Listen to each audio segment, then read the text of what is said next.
alayhi vasallam menga shunday dedilar. Bu salovatni bir marta o'qisa 6 marta xatmi Qur'on qilgan savobini oladi. So'ngra esa butun dunyoda qilinayotgan duo,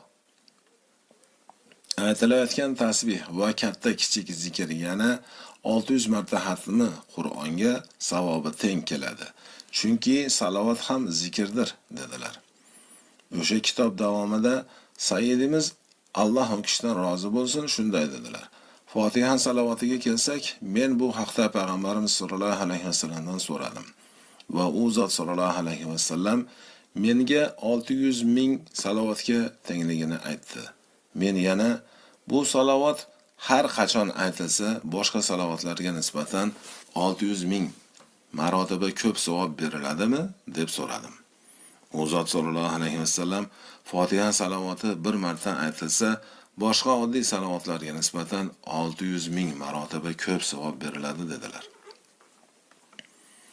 Men bir hadisda aytganingizdek 70 ming qanotlari bo'lib, salovat aytguvchi kishiga to qiyomat kunigacha tasbih aytib turuvchi qushdan bitta paydo bo'ladimi yoki 600 mingmi deb so'radim.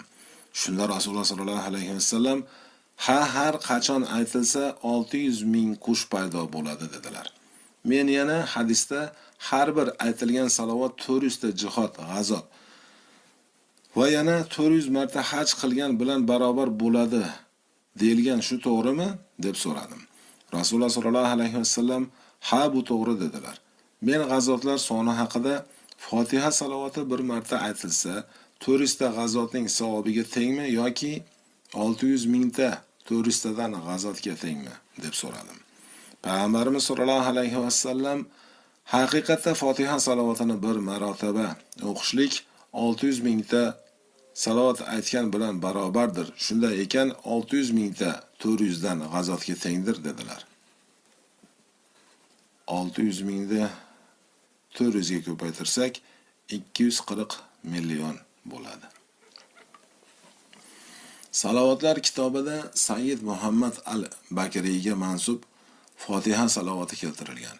Kim juma kechasi yoki juma kuni yoxud dushanba kuni 4 rakat namoz o'qib, birinchi rakatida Fotiha surasidan keyin Qadr surasini 3 marta, ikkinchi rakatda Fotiha surasidan keyin Zalzala surasini 3 marta, uchinchi rakatda Fotiha surasidan keyin Kafirun surasini 3 marta, to'rtinchi rakatda Fotiha surasidan keyin Al-Falaq va An-Nas suralarini 3 martadan qiroat qilsa,